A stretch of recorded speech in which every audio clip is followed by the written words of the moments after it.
বন্ধুরা, এমন এক ঘটনা ঘটেছে যা শুনলে আপনি হতবাক হবেন। যুক্তরাষ্ট্রের টেক্সাস অঙ্গরাজ্যে এক নারী রাজনীতিবিদ প্রকাশ্যে পোড়ালেন পবিত্র কোরআন। আর সেই ভয়াবহ দৃশ্য তিনি নিজেই ছড়িয়ে দিলেন সামাজিক মাধ্যমে। ভাবতে পারেন, একজন নির্বাচনী প্রার্থী, অথচ ঘৃণা ছড়িয়েই তিনি আলোচনায় আসতে চাইছেন। এই নারীর নাম ভ্যালেন্টিনা গোমেজ। তিনি সাবেক মার্কিন প্রেসিডেন্ট ডোনাল্ড ট্রাম্পের রিপাবলিকান দলের একজন প্রার্থী। আসন্ন নির্বাচনে টেক্সাসের ৩১তম কংগ্রেশনাল আসনে প্রার্থী হয়েছেন তিনি। কোরআন পোড়ানোর আগে গোমেজ ঘোষণা দেন, আমরা টেক্সাস থেকে ইসলাম মুছে ফেলব। এমনকি তিনি মুসলিমদের সন্ত্রাসী আখ্যা দিয়ে বলেন ৭টি মুসলিম দেশের যে কোনো একটিতে চলে যেতে।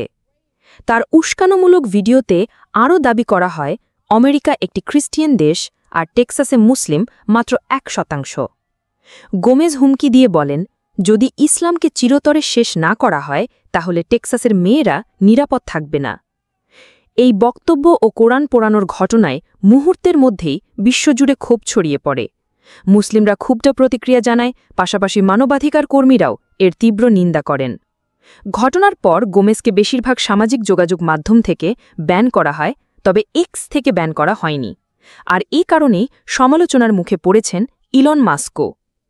কাতারের পররাষ্ট্র মন্ত্রণালয়ের একজন শীর্ষ কর্মকর্তা প্রকাশ্যে এই ঘটনার সমালোচনা করেছেন।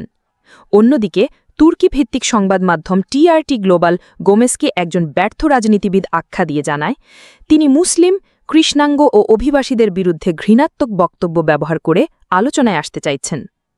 বন্ধুরা, প্রশ্ন হচ্ছে, রাজনীতি করতে গিয়ে কেউ যদি ঘৃণা ও ধর্মীয় বিদ্বেষ ছড়িয়ে দেয়, তাহলে সেই সমাজ কতটা বিপদে পড়তে পারে? আপনি কি মনে করেন, ভ্যালেন্টিনা গোমেজের মতো নেতাদের জন্যই কি আজ বিশ্বজুড়ে বিদ্বেষ বাড়ছে? আপনার মতামত অবশ্যই কমেন্টে জানাবেন।